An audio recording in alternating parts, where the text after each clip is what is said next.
This is TWiT. So last week we talked about the Clearview AI company who were doing the facial recognition and bragging that they scraped the web for 3 billion face prints and made them available to 600 police departments so they could identify people within seconds. Since then, Clearview has increased their collection of cease and desist letters, which is not exactly what they were hoping to be collecting, from major U.S. social media players.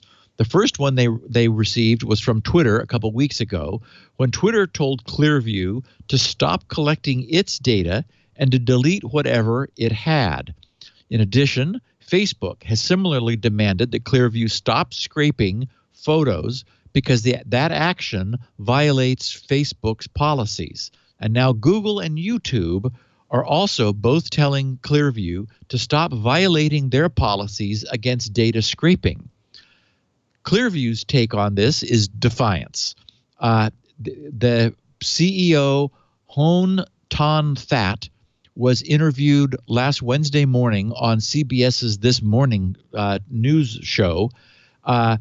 He told listeners to trust him.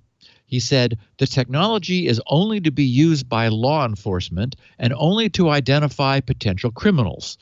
Ton That claims that the results, which is not encouraging, are 99.6% accurate. I guess, though, you wouldn't want to be you wouldn't want a false positive to misidentify you as a bad guy. So I guess accuracy is a better thing. And he also claimed that it's his right to collect public photos to feed into his facial recognition archive. He said, there's also a First Amendment right to public information. So the way we have built our system is to only take publicly available information and index it that way. And by the way, there was a recent Supreme Court decision having to do, or was it Supreme Court, but maybe Ninth Circuit Court, having to do with scraping of LinkedIn, in which they ruled, yep, you can't stop scraping. If it's public information, you can't stop it. In fact, I have that. I have a mention of that here. So we know from last week when we talked about this that in Illinois, at least, with their BIPA, the Biometric Information Privacy Act, it's illegal there. And YouTube's statement read, quote, YouTube's terms of service explicitly forbid collecting data that can be used to identify a person. Clearview has publicly admitted to doing exactly that. And in response, we sent them a cease and desist letter. As for Facebook, Facebook said last Tuesday that it has demanded that Clearview stop scraping photos because the action violates its policies. Facebook said, we have serious concerns that Clearview's practices, serious concerns with Clearview's practices, which is why we've requested information as part of our ongoing review. How they respond will determine the next steps we take, which I'm sure Facebook intended to sort of sound ominous.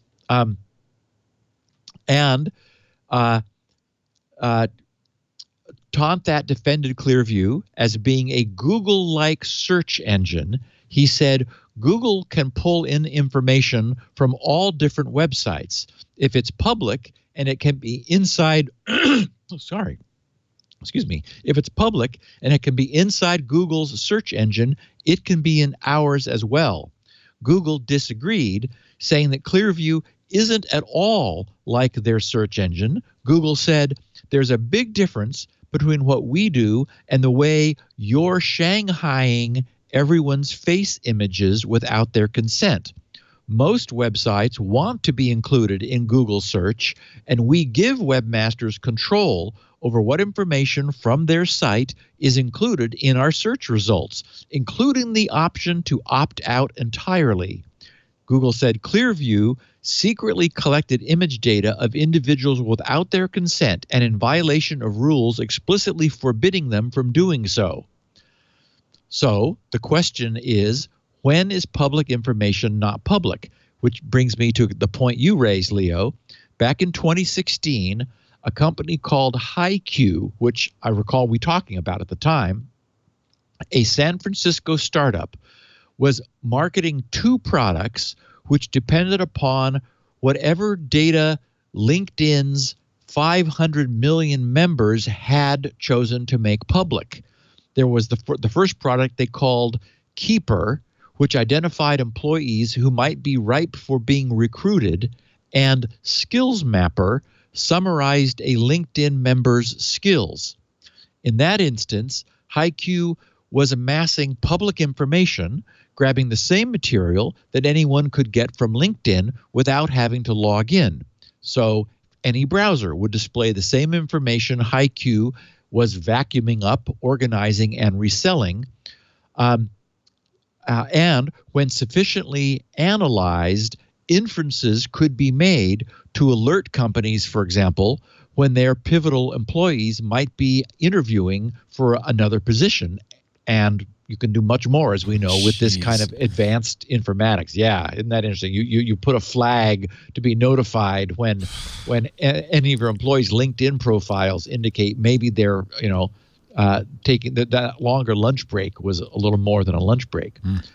Okay, so in the case of HiQ, LinkedIn sent a cease and desist letter alleging that it was violating serious anti-hacking and anti-copyright violation laws, and LinkedIn cited the Computer Fraud and Abuse Act, the CFAA, the Digital Millennium Copyright Act, the DMCA that we've talked about so much, and California Penal Code Section 502C, whatever that is. LinkedIn, which when this is a little interesting aside, had been exploring how to do the same thing with its own data that HiQ had achieved, also noted that it had blocked HiQ from accessing its data. And as you mentioned, it was just this past September in 2019, an appeals court told LinkedIn to back off and that it had no legal right to interfere with HiQ's profiting from its users' publicly available data. The court protected data scraping of public data in what at first looks like a major legal precedent, but it's actually a lot less clear. Our friends at the Electronic Frontier Foundation wrote, quote, "While this decision represents an important step to putting limits on using the CFAA, the Computer Fraud and Abuse Act, because the concern has been that it's being abused, to intimidate researchers with the legalese of cease and desist letters, the Ninth Circuit sadly left the door open to other claims, such as trespass to chattels or even copyright infringement, that might allow actors like LinkedIn to limit competition with its products." So essentially, the Ninth Circuit didn't go as far as our EFF folks wished it had, but in this case, at least it said, hey, you LinkedIn are not lawfully allowed to prevent somebody from visiting your site with automated scrapers and obtain whatever information has been made public by your users. And of course, the problem is the CFAA, the Computer Fraud and Abuse Act, is broadly written and subject to multiple conflicting interpretations across different federal circuits.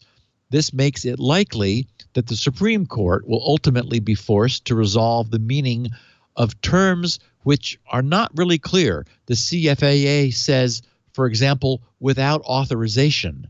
Well, people want to take without authorization the way that they want to, and this, of course, is bad. This occurs with broadly written legislation that just ends up having to – it's a problem for everyone and ends up having to get resolved in the courts. The EFF's surveillance litigation director, there is such a person, their surveillance litigation director, Jennifer Lynch, said that Clearview is the latest example. So now we're talking about Clearview, the facial scraping people.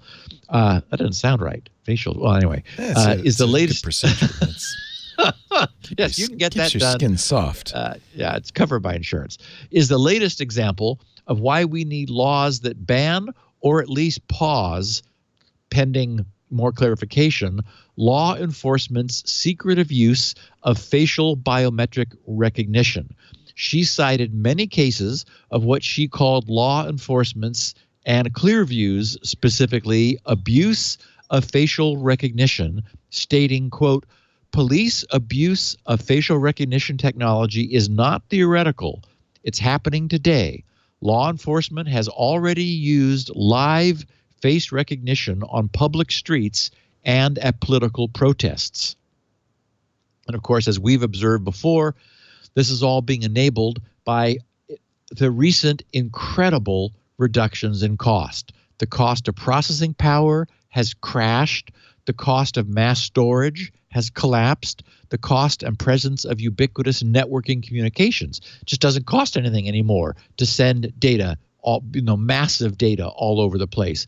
We didn't have this 10 years ago. And Leo, although the podcast will have run out by 10 years from now, we'll still be around, and we'll see what we have 10 years from now. We'll see if anybody recognizes us.